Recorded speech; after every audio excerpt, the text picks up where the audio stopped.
Hi everybody from a beautiful day in Appalachia. So today I'm doing part 2 of it's kind of observations I guess of Fallout 76, what it's like to play it now in 2022 as a solo player.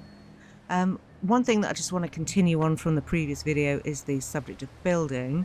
So to be able to build things you need to get plans, and those plans you can get from other players, or sometimes as quest rewards it seems, and sometimes from vendors at railway stations. It's okay, it's not ideal. Honestly, I find it quite lacking, but maybe that's just my view. You can buy a ton of stuff on the Atomic Shop. It's all cosmetic. There are a few items that help you out with your general everyday game, as I said in the last video, and this guy is one of them. So my junkyard dog Collectron, he goes out and picks up stuff and brings it home for me to break down into things, component parts, so I can use them. And yeah, that's kind of handy.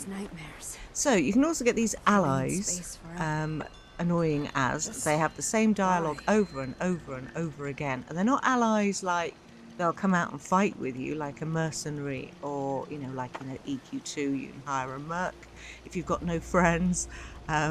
No, these people, they just give you a quest line of their own, which is okay until you get to the point where you need to kill an assaultron. If you are hard enough and well equipped enough to do that, grats to you, because I'm not, and I find that extremely annoying.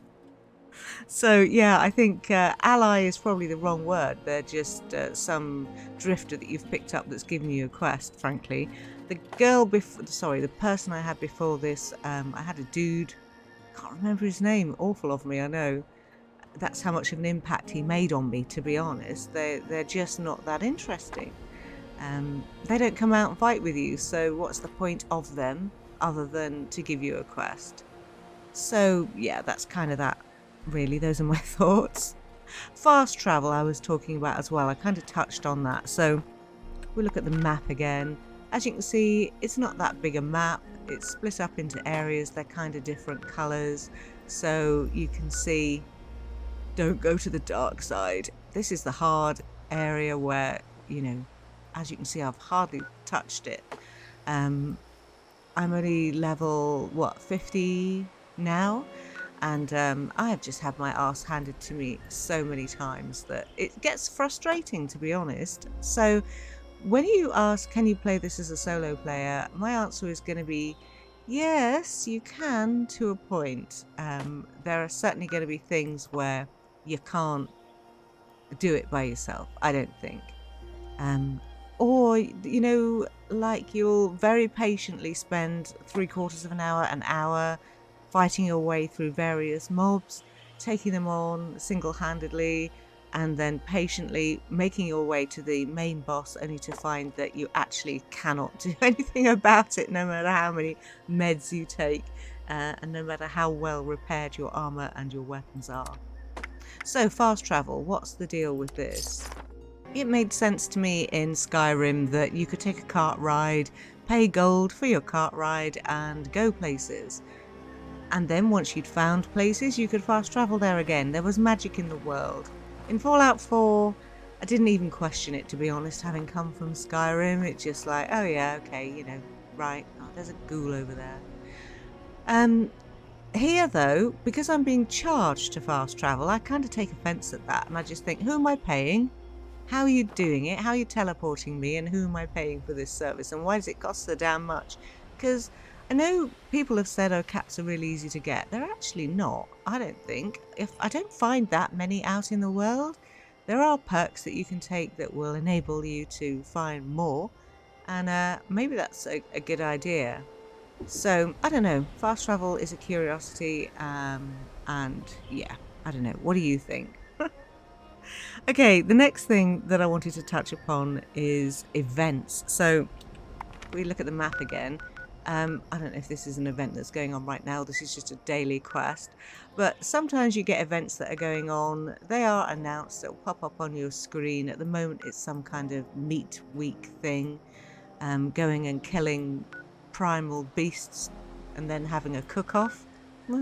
Okay.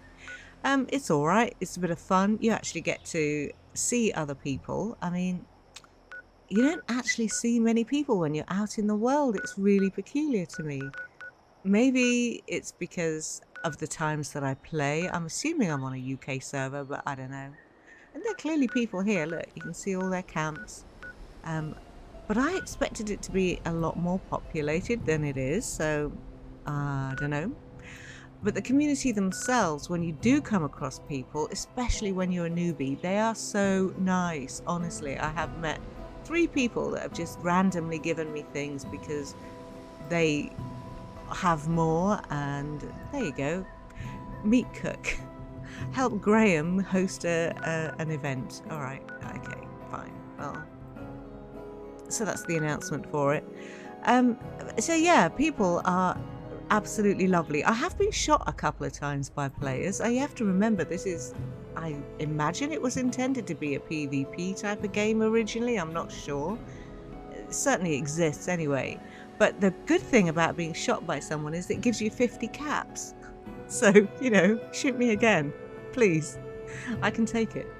Yeah, so I don't know. At first I thought, when someone shot me the first time, I was like, oh, what do you do that for? And I was kind of hurt my feelings. But then I got 50 caps and I was like, oh, hey, great, cheers. And the next time I got shot, I was like, okay, I'll just stand here and you can shoot at me for, you know, until I'm dead. That'd be great. There doesn't seem to be any penalties to actually dying. You resurrect with full life, so that's cool. Puts you right back where you were though, so, you know, if you are in a complex place, then you have to run all the way back to where you were before you died. That's a bit of a nuisance. But gameplay wise, it's fun. I have enjoyed it a lot. Whether I will continue with it or not, I don't know. I think I probably will until the next time I get frustrated, and then I'll just be, you know what? No, I'm not playing this anymore. Because really, it would be perfect for you to play with a mate. I don't think there's anything you couldn't do if you were playing with a mate. Unfortunately, I don't have a mate to play with. So, you know, that's kind of on me for buying it, but there you go. I just wanted, what I wanted was Fallout 4 set in a new place. That's what I actually wanted, you know, to be able to see, because I love the world. Honestly, the world is stunning. What a great job they did with this game. And the exploration of it, so much fun. I have really enjoyed that. But I don't know. The actual little quest lines that are in here, there aren't that many. Oh, well, there are, but not as many as I expected. I don't know. You see, the thing is, having come from a game where you can't walk without tripping over someone giving you a quest. You can't walk 10 yards. Here, it's not like that at all. You get quests, kind of leads you a little bit by the hand when you first come out the vault. But yeah, there's not that much going on, to be honest. So I don't know. They could certainly add more. Anyway, I'm going to call it here because I am now working full-time this week, so there'll be no more videos from me. I hope that you found this commentary at least a little bit helpful to make you decide whether it's something that you might be interested in playing or not.